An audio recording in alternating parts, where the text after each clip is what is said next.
What's up guys, Racing Nation TV here, back with another video. Once again at Mid-Ohio. We're actually standing right next to the old oak tree. Little history lesson really quick. This stretch of asphalt that I'm standing on right now was the original Mid-Ohio Sports Car Course circuit. I'm right here. I think this is turn 10 heading into the Thunder Valley. They used to, at this right-hander, make like a little hairpin and swoop around the tree. That lasted for 1 year. If you're really cool, you'll find a picture of it. There's like one picture in existence of the track with this layout. Like I said, it lasted 1 year before it was too dangerous because of this big old oak tree.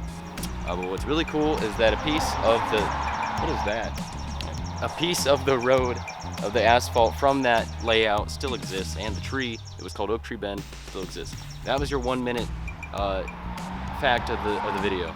Let's get into qualifying. Today was qualifying day at Mid-Ohio. And like I said yesterday, kind of came into fruition. Practice times don't mean anything. It was a wild day of qualifying, a lot of surprises and interesting things heading into tomorrow. I'm going to throw the results, the starting grid up right now, so you can take a look at it. I'm going to go over some things starting from the, let's start from the front of the field because that's what you'll be seeing first. Obviously, Josef Newgarden on pole. Hasn't won a race yet this season. Had some really unfortunate luck at the end of Road America last race. Also, Detroit had the lead at the end of Detroit in race 2. He's definitely right there for a win, and once again putting himself in position on Saturday to make that finally happen. Let's see if he can actually do it. Colton Herta in second. He's looked fast all day today. Like I said yesterday, car looked a little sketchy, but today I think he's finally brought in the speed, and I think he's definitely, as last year's race winner in race number 2, I think he's definitely one of the top 3 favorites that I think I'd pick. But we'll get into that later. The big surprise of the Fast 6, I'm not going to go over everybody, but Marcus Ericsson qualified 3rd, made the Fast 6. Not only that, qualified 3rd, he will be on the 2nd row, which is very impressive. Obviously broke through and got his first win this year. So lots of good things for Marcus Ericsson. Really happy to see him qualify P3. It's going to be interesting to see if he can maintain that tomorrow. Scott Dixon qualified 5th. I still think he's the favorite, and with him actually qualifying 5th, that probably plays in his favor quite a bit, be at the front, because not a lot of passing at Mid-Ohio. You really rely on qualifying. So him qualifying 5th kind of solidifies him as a favorite. The big surprise, or the big, I think the big relief, and probably one of the more interesting things out of qualifying was Graham Rahal qualifying in 8th. Now 8th isn't great. But given Rahal, Letterman, Lanigan's qualifying lately this year, I think that's a huge result for him and the team. And he's actually, I've said this before on a podcast on this channel, Graham Rahal is criminally underrated this season. The amount of top 10s, top 5s that he's been able to put down while qualifying outside the top 15 the majority of the time. So him actually qualifying 8th, I think he's definitely one to watch for tomorrow. Obviously, home race, won here in 2015. Let's see if he can make some of that magic happen once again. James Hinchcliffe in 9th. He's had a very solid weekend for a very terrible season so far. Obviously, doesn't have a contract for next season. I think he's trying his very best to make sure he has options for next year to keep racing. I don't think he wants to become a TV guy full-time anytime soon. Rinus VeeKay coming back from his collarbone injury. In fact, collarbone is still broken, I believe. There's no way it would heal within 2 weeks. Now, what you're hearing in the background, a quick pause, there's no on-track action for the rest of the day. Oh, it's the 2-seaters. You guys get a treat, and I get to talk really loud. But like I said, Rinus VeeKay still injured, fighting that a bit. Good to see him qualify in 11th. Oh, the V8. Pause for a moment, guys.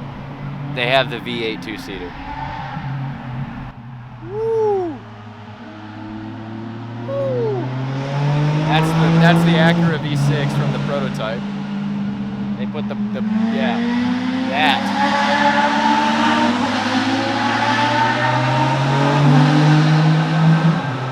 Woo!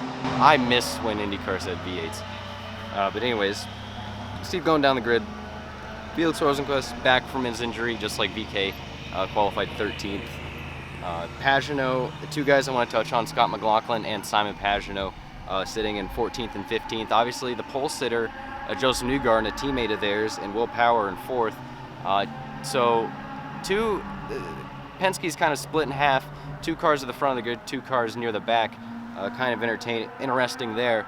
But Pagenaud, given his track record this season, I would expect him to make a charge towards the front, and his starting position won't really hinder him that much.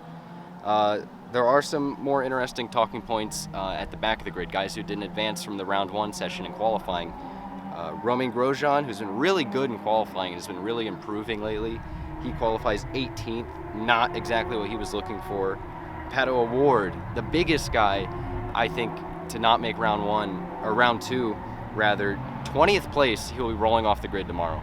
And then for someone who is fighting for a championship spot, hold that thought.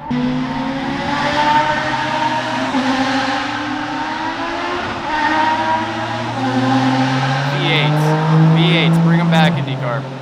Keep going down the grid. Santino Ferrucci, 22nd. Jack Harvey, 23rd. Connor Daly, 24th.